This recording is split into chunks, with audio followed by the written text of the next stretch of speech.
everyone, I'm here with a Bible reading. I hope you're having a good day. My bracelet just got caught on the hand sanitizer. She got caught in her hair yesterday. Yeah, I did.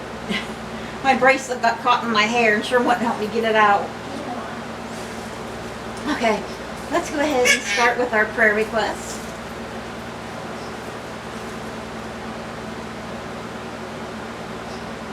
Okay. I was thinking of the person that I was talking to, but they're already on here, so. Okay, and I do got an update. Please keep the following people in prayer: Luke Boggs, Hannah Denny, Sherm, Rhonda Karshner, Cindy and Jim, Jimmy Myers, Layla and her son Emil, Dora Parker, Ray and Donna Dunlap, Joyce White, Bonnie Jean's dad, Bonnie Jean's sister-in-law Lori, and Bonnie Jean's cat Misty that she returns home, Judy Thompson, Elizabeth Jeffries and her grandson Dominic, Abby and Liam, my youngest sister Melly Stanley, who has relapsed and is back on drugs, Garnet Boyer, and Norma Boyer, who I have an update about. Garnet told me last night that Norma was supposed to have a heart catheterization today and would probably be back home today. So please keep her in prayer. Just write that down in here real quick.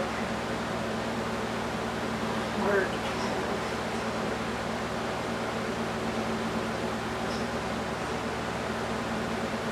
Happy Mother's Day to all of our ladies out there, by the way.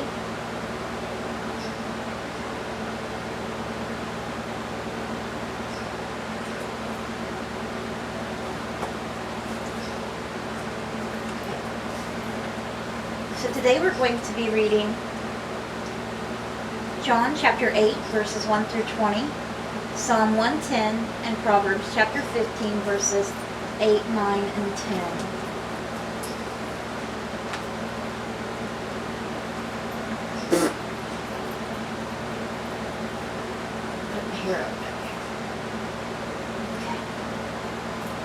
But Jesus went to the Mount of Olives. At dawn he appeared again in the temple courts, where all the people gathered around him, and he sat down to teach them. The teachers of the law and the Pharisees brought in a woman caught in adultery. They made her stand before the group and said to Jesus, "Teacher," they're testing Jesus, as always, wanting to, everybody to hate him for what he's going to say. But listen to what Jesus says. "Teacher, this woman was caught in the act of adultery. In the law of Moses, Moses commanded us to stone such women. Now, what do you say?" They were using this question as a trap in order to have a basis for accusing him. But Jesus bent down and started to write on the ground with his finger. When they kept on questioning him, he straightened up and said to them, "Let any one of you who is without sin be the first to throw a stone at her." Again he stooped down and wrote on the ground. At this, those who heard began to go away one at a time, the older ones first, until only Jesus was left, with the woman still standing there. Jesus straightened up and asked her, "Woman, where are they? Has no one condemned you?" "No one, sir," she said. "Then neither do I condemn you," Jesus declared. "Go now and leave your life of sin." You don't hear that in here often, this one. And it gives me goosebumps. I literally got goosebumps. Jesus always knows exactly what to say. He loves you no matter what you've done. You can see that right here in what we just read. They would have stoned the woman for cheating on her husband. Jesus still loves her, forgives her, but tells her to leave that life and do better, do what is right. He's not agreeing with her, oh yeah, it's okay to commit adultery on your husband. He's saying, I love you and I forgive you, daughter, but go and sin no more. Because next time,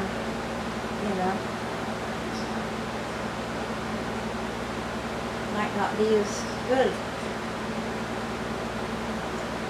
When Jesus spoke again to the people, he said, I am the light of the world. Whoever follows me will never walk in darkness, but will have the light of life. The Pharisees challenged him. Here you are, appearing as your own witness. Your testimony is not valid. Jesus answered, even if I testify on my own behalf, my testimony is valid. For I know where I come from and where I am going, but you have no idea where I come from or where I am going. You judge by human standards. I pass judgment on no one. But if I do judge, my decisions are true, because I am not alone. I stand with the Father who sent me. In your own law it is written that the testimony of 2 witnesses is true. I am one who testifies for myself. My other witness is the Father who sent me. And they act like they don't know what Jesus is talking about, but they know what he's saying, and they get mad about it, but they just try to trap him in these words. Then they asked him, where is your Father? You do not know me or my Father, Jesus replied. If you knew me, you would know my Father also. He spoke these words while teaching in the temple courts, near the place where the offerings were put. Yet no one seized him, because his hour had not yet come. And Jesus, that's where we're stopping with John today. And Jesus knows when his hour is, which is shortly after the Last Supper. He knows exactly when they're coming for him. Psalm 110 of David, a psalm. The Lord says to my Lord, sit at my right hand until I make your enemies a footstool for your feet. The Lord will extend your mighty scepter from Zion, saying, rule in the midst of your enemies. Your troops will be willing on your day of battle. Arrayed in holy splendor, your young men will come to you like dew from the morning's womb. The Lord has sworn and will not change his mind. You are a priest forever in the order of Melchizedek. The Lord is at your right hand. He will crush kings on the day of his wrath. He will judge the nations, heaping up the dead and crushing the rulers of the whole earth. He will drink from a brook along the way, and so will lift his head high. And that was Psalm 110. And Jesus also stumped the rulers, teachers of the law and stuff later on, when they say, Jesus, the Messiah, is going to be, in the line of David, like the son of David.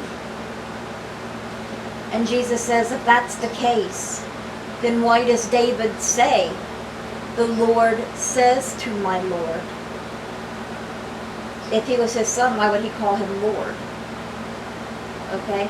The Lord says to my Lord, sit at my right hand until I make your enemies a footstool for your feet. So David knew Jesus and God. He knew the Lord says to my Lord. That's referring to Jesus and God. But it's hard for the teachers of the law or any of them to understand, because they just won't open their hearts, is mainly why. And they just want rid of Jesus so they can control the people like they did before. They want the people to listen to them and no one else. They want to pretend to be like gods on this earth. Like Jesus says, they give all these complicated rules to everybody. Rules that are crazy and hard to keep up with. Hard for a lot of people to do, and then they're like, if you don't do them, you're not going to heaven, you're a sinner and all this, and you're wicked, let's stone you, like they was trying to stone that girl. But if they'd just open their hearts, but they don't want to. They want the people to listen to them. They give them all these crazy rules, but they themselves do not follow those rules. And they like to dress in fancy clothes and be at the most important seats in the synagogues. It's all for show for them, all for power. That's why they want rid of Jesus. Plain and simple. It's easy to read that. Read that through this. Okay, and ending today's Bible reading, it's a really short reading today. Proverbs 15, verses 8, 9, and 10. Proverbs 15:8. The Lord detests the sacrifice of the wicked, but the prayer of the upright pleases him. Proverbs 15:9. The Lord detests the way of the wicked, but he loves those who pursue righteousness. And Proverbs 15:10 says, stern discipline awaits anyone who leaves the path. The one who hates correction will die. Like if you have a child and you don't discipline them, teach them right from wrong. And let's see, stern discipline awaits anyone who leaves the path. The one who hates correction will die. You try to punish them, they could hit you, they could yell at you, and then you're like, oh, I'm afraid to touch them or whatever. If your child acts like that and you don't teach them, more than likely, most definitely, they're going to go down the wrong path in their life. A bad path. And that's why you want to teach them about the Lord when they're younger. Because what does Jesus say about that? If you teach your children when they're young, when they are older, if they've left and went away from that, if they strayed away, when they are older, they will come back to what you taught them. Maybe many, many, many years later. But teach your kids about God. That's as soon as I'd be doing it even as a baby, even, like singing songs about Jesus and, all this, reading Bible stories. Then, they're a little older and stuff, and talking to them about Jesus, doing crafts. That's what I used to do with my niece. We'd make little crafts and just have a big little Bible session, and it was exciting. She loved it. It was exciting. But when they're little, you don't want to do too much at once because they get bored with it and get tired, and but make it fun. Make it fun for them. Because they will